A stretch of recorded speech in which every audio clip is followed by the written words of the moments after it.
Hey, so welcome to the channel. I'm Harlan D. White, and as many of you know, I'm currently on a debt-free journey to eliminate almost $50,000 in debt. I've been on this journey about 11 months or so now, and as you can see over here, I've been able to reduce my debt by a little over $41,000 so far. A big contributor to this has been my attention to and management of my personal finances, and throughout this period of time, I've been constantly trying to find ways to optimize how I can do this. And if you've been following my journey, you know that throughout this period of time, I've also opened up a lot of different accounts, especially with my recent exploration of cryptocurrency. And this is where Kubera comes in, which according to them is the world's most modern portfolio tracker. So in this video, I'll walk through key features of Kubera, my initial impressions, and my actual investment portfolio. You just gotta get started. All right, so before jumping into actual Kubera software, I want to give a little bit of background about how I even came across Kubera. As you can see over here in my YNAB tool, I have a lot of different accounts, and specifically last week, I was searching for a cryptocurrency portfolio tracker type of app. And in doing that search, I came across Kubera. Now, I end up going with a different application, Accounting, to track my cryptocurrency portfolio. However, what I noticed about Kubera is that I could not only track my cryptocurrency, but I also could track my checking, my savings, my brokerage accounts, loans. You can attach your car and just pretty much get an overall picture of your portfolio all in one place, and all of them essentially connect automatically. So that is what got me interested. And so currently I'm on a 14-day trial. So far, I do like it. I'm sure I'll give another update once I complete the trial to let you know whether or not I actually go with the software or not. But that is the background. Let's jump into the software. All right, one more item before jumping into the Kubera overview. I was tagged this week by Debt Free Dad to do a this or that challenge. And so I'll link his channel in the description below. He'll be giving answers in his Tuesday video. So let's go ahead and answer these questions. All right, paper budget or Excel budget? I'd have to choose Excel budget. However, if you follow me on this channel, you know that I like YNAB or You Need a Budget for my budgeting tool. Save first or save last? Definitely save first. Digital savings or cash envelopes? Definitely digital savings. I do not like using cash at all. 50-30-20 or zero-based budget? I am definitely in the zero-based budget camp. Debt avalanche or debt snowball? My preference is debt snowball. That's how I started off my debt-free journey, and I felt like those quick wins really helped accelerate my debt-free journey. Joint budget or solo budget? In my case, it is a solo budget. Side hustle, no side hustle. For most of my debt-free journey, I have not had a side hustle. However, that is something that I'm looking into currently. So those are my answers. Let's go ahead and jump into the rest of the video. All right, so here's Kubera, and as you can see, it is a very simple looking platform. And one of the things I do like about Kubera is that there are no ads. And the purpose, again, is to connect and monitor all your financial accounts in one place. And so what I'll do is I'll walk through my initial observances based on utilizing Kubera for the last few days. So far, so good. And so let's go ahead and walk through it. So right now we are on the assets page, and right here, $68,918 is my total assets based on what I've inputted so far within the tool. And the way that I've broken out my assets is between checking and savings, investments, and my car. Now, these are very easy to rename or to add an additional sheet to basically structure your assets in whatever way that you decide. And so that is one of the cool things about Kubera, is that it is easy to modify and manipulate based on how you want to see the information. Now, again, you can rename this section. I basically renamed these checking and savings, and then I inputted all of my different bank accounts under those categories. However, if you wanted to change the name, you could easily do so by just going here, clicking rename, and then renaming it. And basically, to connect new accounts, it's a matter of just adding new and then choosing which account that you're looking to add. So let's say, for example, you're looking to connect a new bank.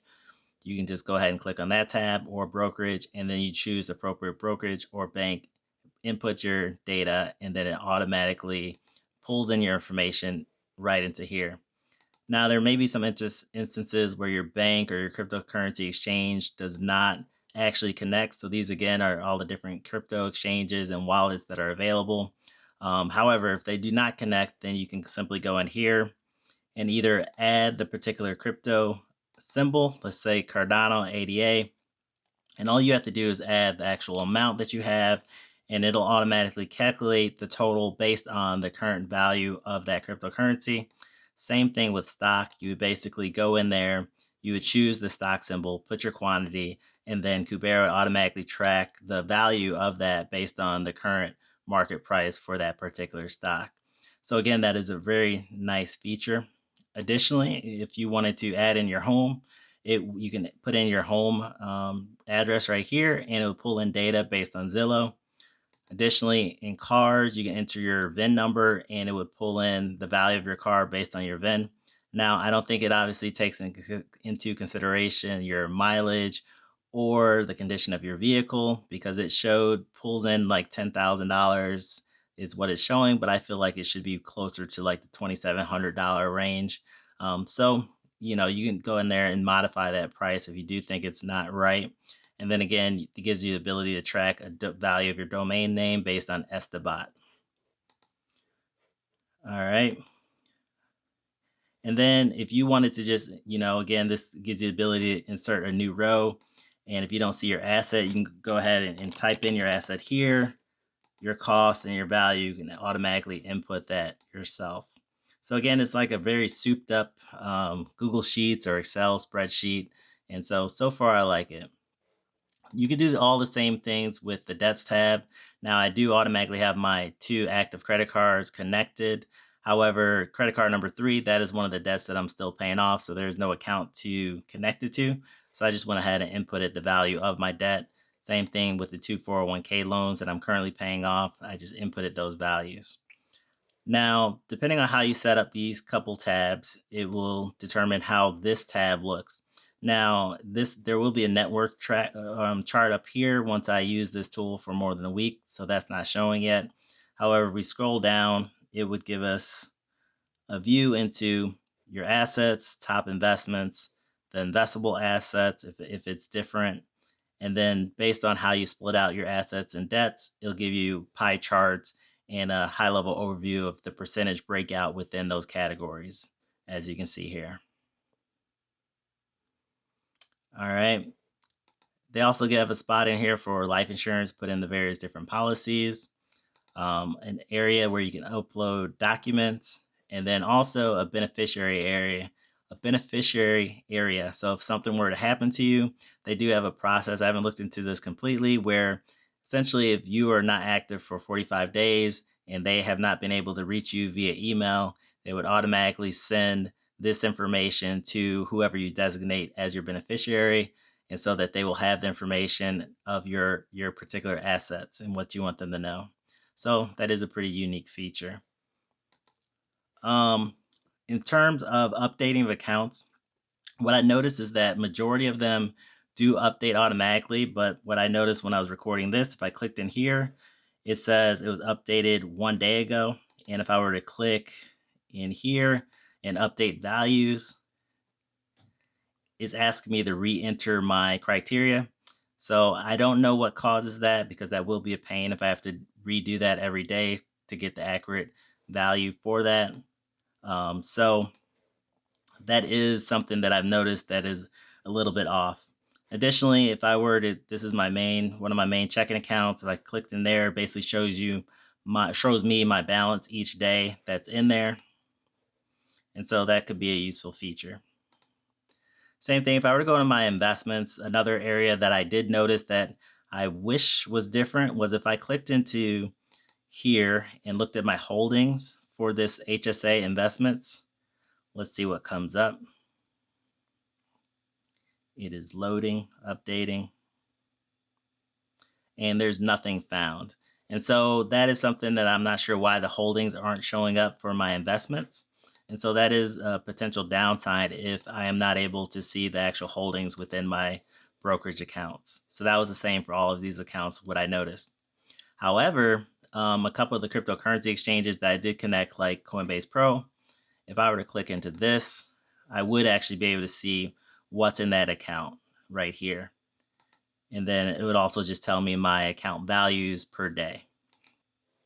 And so I do like this tool because it has everything in one spot. I did end up utilizing a different crypto portfolio management tool, Accounting, that gives me more detail of my crypto portfolio. However, this does a good job so that I can see the complete picture of my assets in one spot. Now, the same thing if I go to Binance.us, it has all of the crypto that I have in there. Now, BlockFi, for example, did not have a clean API that Kubera could connect to because I actually emailed Kubera a couple different times and they've been really quick to email me back, which was kind of surprising. But they let me know that they were unable to connect to BlockFi because of the API. And so what I had to do in this case was basically do what I had shown earlier. I inputted the Gemini dollar and I put how much I had and it'll automatically update the value, which both the Gemini dollar and USDC are stable coins. They're going to be right around the dollar no matter what. So that fluctuation isn't going to be very much. However, again, I had to do that with ADA and I basically put in the quantity and then Kubera automatically updates the price based on the current price of that crypto. Another cool aspect again on the cryptocurrency front is that it was able to connect to my ledger, my hardware wallet, the information that's in there automatically. And so that was pretty convenient as well. If you scroll down here, these are the values of my 401k and my Roth IRA accounts. And if I were to click in here again, it does not show me my holdings. So I don't know why that's the case. However, it does show me the value of what's in the 401k. And so I guess that's kind of what's most important. So overall, this is Kubera. Again, it's a very simple platform. And in terms of pricing, it is $15 per month if you were to do the monthly plan, and it's $150 per year if you were to do the yearly plan. Again, that is how they make money for their particular service because they don't have any ads, and so they don't sell your data. All the data is kept confidential, and so that's a way that they're able to make money. They don't have a referral code, but if you do look to sign up for Kubera for the free trial and then end up deciding to use it, they do suggest you just email and say Harlan D. White sent you, and we would both get $15 off of our service. And so really the only other drawback other than not being able to see the assets there or the actual stocks within my investment accounts is that they do not currently have a mobile app. And so they are working on it. They have been in business for a little less than a year. They actually started in May of 2020. And so they are supposed to be working on an app. And so that's really it. I'm on day 3, I believe, of this trial. I'm sure I'll provide an update later whether or not I actually keep Kubera, and if I do, why I decided to do that, and my updated comments on this particular platform. All right, and so that is the video. As always, if you like the video, please remember to hit that like button. Helps me out a lot. And if you're interested in more content like this or following me along on the debt-free journey, please subscribe and hit that notification bell to be notified of future videos. Any questions or comments, leave them below and I'll be sure to get back to you. Until next time.